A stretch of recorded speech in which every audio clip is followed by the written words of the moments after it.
This is 1943 on the Commodore 64. Now this is the official conversion of the Capcom arcade 1943, the Battle of Midway, and that's actually the full title of this game.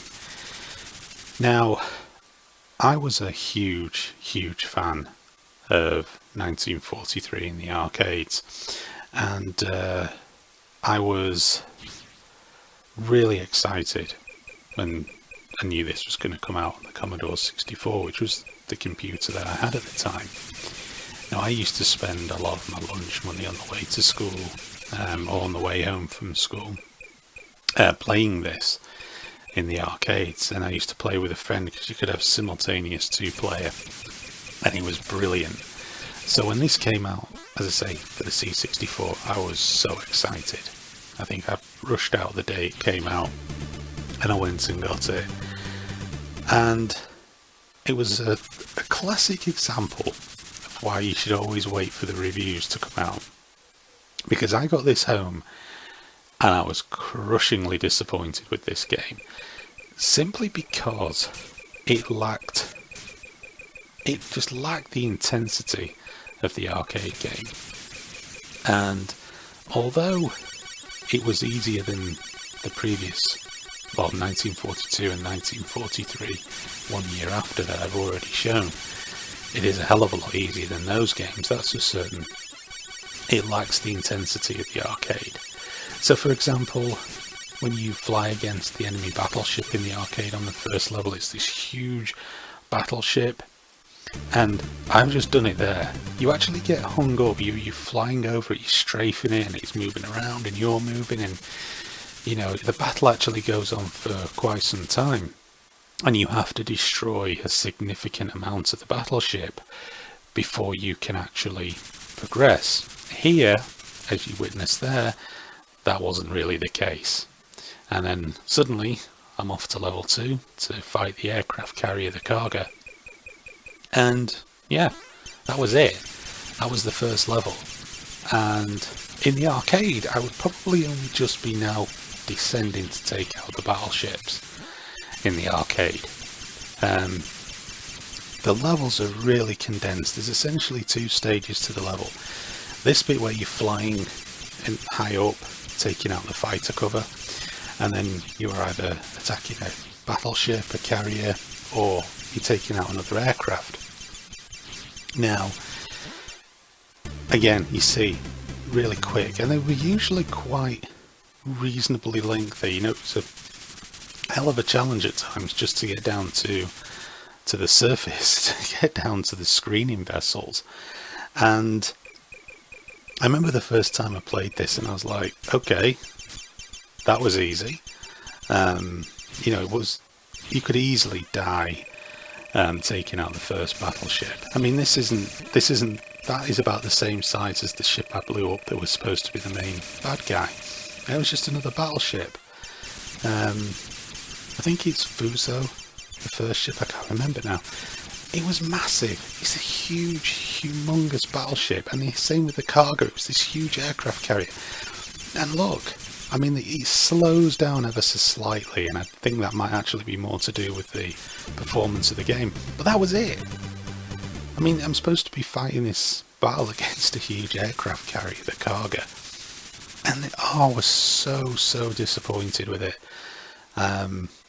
About the only thing I liked, or the only thing I thought actually really worked, was it probably had the best looking P-38 Lightning out of the, between that and 1942, because this had animated propellers. But, I mean, when you compare it with the previous 1943, I mean, that aircraft here is positively fantastic. But that was about it. I mean, the graphics, it's so slow. Like, the arcade was quite fast-paced, but this is so slow. And, you know, I tried in this. In the arcade, rather than roll, you had, I think you could roll as well in the arcade. I'll have to refresh my memory on that. But you had this special power thing.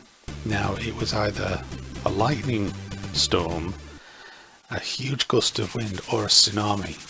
So it really was it was kind of contextual to what you were fighting. So if you were fighting a ship, you get the tsunami, lightning strike. If you were fighting one of the big bombers that you come across, I think like a huge gust of wind or something like that. If you were just fighting a little small aircraft, I'd probably need to play the arcade again to get a refresher on that. But those were the 3 essential power-ups. Now, when I was playing this, try as I might, I could not get any of them power-ups to happen on the Commodore 64 version. I mean, here we go. Here I'm taking out a huge bomber. Now you had to get all 4 engines and blow all of the gun turrets, and I'm just flying, just cruising on by. Yeah, that was it. And if you failed to cause enough damage in the arcade, you had to go back again and do it. Now, that does happen here, but you almost have to score no damage. I kid you not. And I don't understand that. I mean, oh, here's the Fuso. So I can't remember what the first one was. You'll have seen it on the video. Now, the other thing that was a feature with the arcade was that you had a health bar as opposed to lives, so you could actually take hits. But on the flip side, your health bar decreased continuously, even if you weren't taking hits. It was kind of doubled up as a fuel gauge. Now you could top that up by picking up some fuel canisters or the POW sign that would pop up. With your weapon pickups here, you saw it briefly there before I picked up the 3-way shot, which to me is my favourite power up of the game. Now, when you used your special weapon, it also consumed some of the power as well. But you only had 1 life, so you had to be, not only you take damage and your fuel's constantly running down, but you couldn't just use the power-ups in, whenever you wanted, because you'd quickly run out of energy and you'd just blow up. So here in this one, I started playing this again because I've not played this since I got this, probably in the mid-80s. But it probably came out around 87, 88, maybe even a bit later. I actually lost a life there, believe it or not. But yeah, you see, I lost a life there taking out the battleship. Now, that battleship clearly had about 3 or 4 turrets left on it. In the arcade, you'd have to do it again. Here, mission complete. Anyway, going back to what I was saying. Those things, as you saw there, you have lives. And therefore, that kind of makes the game almost ridiculously easy to get quite far into. You can probably see the fact that this is a 23.5-minute video, and this is just one playthrough. I didn't start again or anything like that. This is just one life, one playthrough. Now, people are going to say, well, you moaned about the others being really tough. I did, but there's tough and then there's ridiculously easy. Now, I'm not going to suggest for a single moment that this is ridiculously easy. But if after the best part of 30 years since I last played this, I can get through 23.5 minutes of an arcade conversion on the Commodore 64 on one playthrough, I'm going to say that it would have been quite possible to clock this game with a bit of practice, and I know in fact I did. I don't know whether I fully completed it, but I got very, very far into the game.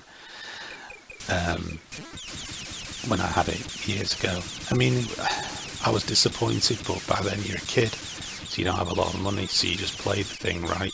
You're always trying to extract as much enjoyment out of something as is humanly possible, even though every part of your being just wants to take it and throw it in the trash. That was what this was like, and you really had to use your imagination to try and convince yourself that this aircraft carrier battle here was as intense as it was in the arcade. I'm not expecting the graphics, because the graphics were amazing in the arcade in the day. I'm not expecting the sound, because I used to think the sound was amazing as well.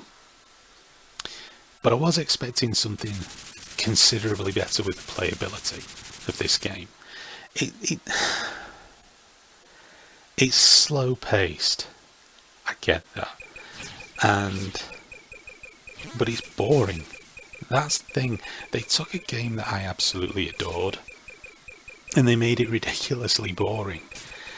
And that was kind of a little bit unforgivable for me to do that, because when you love something, you loved an arcade game back then, a lot of younger people today might not know this, but when you really liked an arcade game and it was coming to your home computer, you always had that fear. It was never how good it's going to be, it was always to me how bad it's going to be, because there was no way that an 8-bit home computer could successfully replicate everything that was in the arcade, so you were always looking for things that were missing. That was the first thing, missing levels, missing features. And some arcade conversions did a really damn fine job of keeping the spirit of the arcade alive. That's what you were more or less looking for, is the spirit of the arcade game alive. When I played this, I couldn't say that, because the intensity wasn't there. I mean, this is an end of level sequence here, and there I go. I didn't even destroy them all. I think I didn't even destroy 10%, and there it is, round 6 cleared. I mean, even in 1942 it would tell you what percentage you'd actually done, and in the arcade games it would actually tell you that as well, how much damage you'd inflicted, and you had to meet a minimum threshold. Here, no, off you go again. And by this time, even playing this through, now here, this was me desperately pressing all manner of keys on the keyboard, trying to figure out desperately trying to figure out which key triggered off the special power thing. I'm probably going to have to look online, because I've got this really, really bad feeling that there isn't one. That was a feature that was missing. Whether that was in all 8 bits, or whether just the Commodore 64 version, I don't know.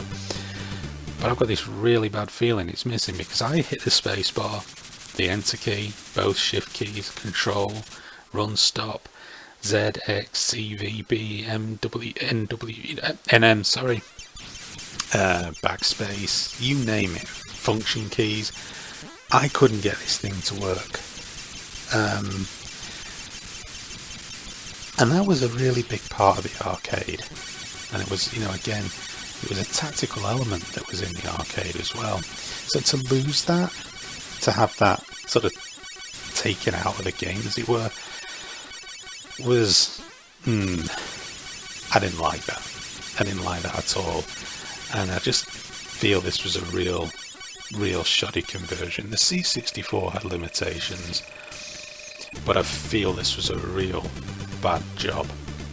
Now, years later, I got this on the Amiga, and I remember thinking, at least on the Amiga, I will get the game that will be a much closer proximity to the arcade, and in some respects, it was. Now, whether it was my Amiga, whether it was the copy of the game I got, but it was as glitchy as hell, and that was really disappointing. And in fact, I'm going to revisit that, because I'm going to do some Amiga games as well, and I'm going to see if it's still glitchy, because I remember the glitch very well. And again, the only time I've ever played 1943 arcade at home was on the PSP, and the Capcom collection on that was actually satisfactory. But the rest of the time, no. It just didn't do anything for me. And there'll be a few games, no doubt, that I'll be covering on the old Commodore 64 that'll be like that. Because that was just really the nature of it, you just had to make do. you had to make do. You had to accept the fact that it wasn't going to do what you wanted it to do. You used to compare to other people. My best mate at the time, he had a Sinclair Spectrum Plus 2, and we would usually get very similar, if not the same games, around the same time. And the first thing we do is compare. And there were quite a few times, I have to say, as a Commodore 64 owner, I was like, you definitely got the better end of the deal there. You definitely got the better conversion. And that used to annoy me. It used to annoy the hell out of me, because I used to think, well, if it can be done on the Spectrum, it can be done on the Commodore. And a lot of it, I think a lot of it boiled down to lazy programming in some cases, or people not really knowing how to get the best out of the C64. I mean, you look at some games that came out for it, they were amazing. Like, you go look at Turrican on the C64. That was amazing. You look at some of the games that I loved from back then, that were amazing games, visually, audio-wise, audibly, they were incredible. And then you kind of got this type of thing, and this is, I think, another example of a company that spent a lot of money getting the license to make a game, but they didn't actually know what to do with the license when they got it. You know, it's like, let's get the license, and oh god, we've got to get the game out. We've got to get it out as soon as possible. And this is what happens as a result of it, and it happened a lot with movie games, movie licenses, arcade conversions.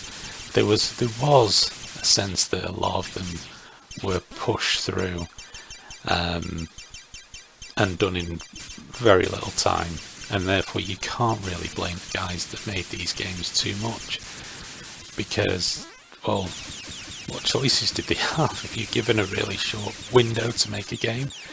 I mean, some of them were just demonstrably bad games. You know, I don't think that it was purely down to a lack of time. It was also purely down to the fact that a lot of game developers back in the 80s were young people.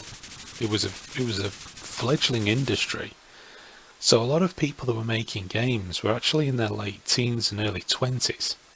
And a lot of this stuff was like, this was amongst the first things that they were doing. There were some people who were really good because they were at a different level in terms of their experience. And there were others that were coming into the industry and they were being taken on by companies like US Gold and Ocean Software and other companies like that who were being taken on and given projects to do. And they could only do what their skill set at that time enabled, because the teams were really small. So it might be that only 2 or 3 people worked on a game, and one of those people might be a musician, another one of those people might be an artist. So essentially making the game work could very easily have come down to one person. And if that person was like, I don't know, 18, 19, and maybe had only done bit of bedroom coding before, and here you are, you've got to make a conversion of an arcade. That's a lot of pressure, and it's a learning curve. You don't really get that now, because junior developers are part of a bigger team. They're surrounded by people who have a lot more experience than they do, who can guide them. You know, your inadequacies is the wrong word, but your limitations can be masked somewhat by being around good people who can help you. But if you're just part of a 3-man team, one's a musician, one's a graphic artist, and you're the one who has to build the game and make everything work, and everybody else is off doing other projects, you haven't really got a lot of backup. You know, you're learning on the job, and you learn, you know, the fruits of your labour, the product of you learning is actually demonstrated in the final product that comes out. And yeah, sometimes things were really bad, but you can't blame the individual. You have to blame the publishers. The publishers have to take the responsibility like they do today, but even more so back then, because they were always trying to do things on the cheap. I mean, we think that now, but you look at how much games cost now, because publishers are very image conscious. Back then, quite often it was just about getting something out the door.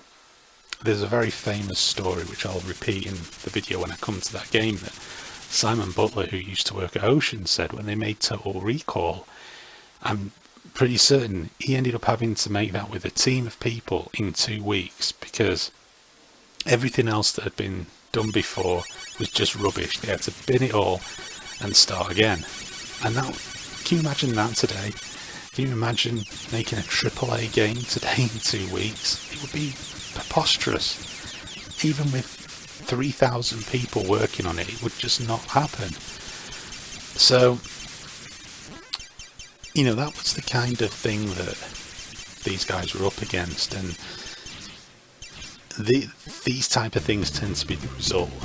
You know, somebody's like, I've got to do this, I don't really know how to do it, and they were rushed. And yeah, you know, there were some people who weren't very good at coding. That stands to reason. There are people who are good at stuff and there are people who are bad at stuff in jobs. There are people who are great lawyers and bad lawyers.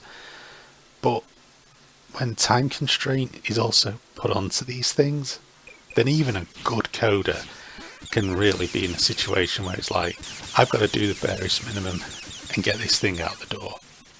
And there'll be other times I'll be talking about that in the future with some of these games that I'm covering on the C64 and Amiga, where, you know, it was pretty clear that the person that made that game had a portfolio of making great games. And they make a game and you think, oh, that's really unlike them. And if you actually look into the history of it, it was because they were drafted in on a project at the 11th hour, or, you know, they were just in impossible situations. Sometimes when they were doing movie tie-ins, they didn't even get access to the movie.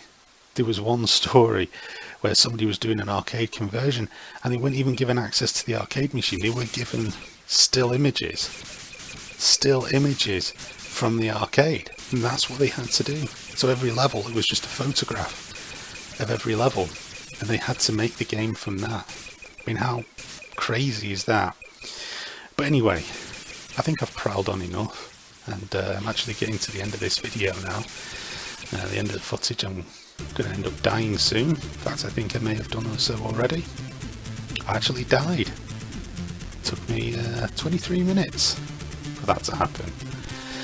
So anyway, this has been 1943, the Battle of Midway on the Commodore 64, released by US Gold, and is a conversion of the Capcom arcade. So thank you very much for watching this, and yeah, please stay tuned to my channel for more videos to come.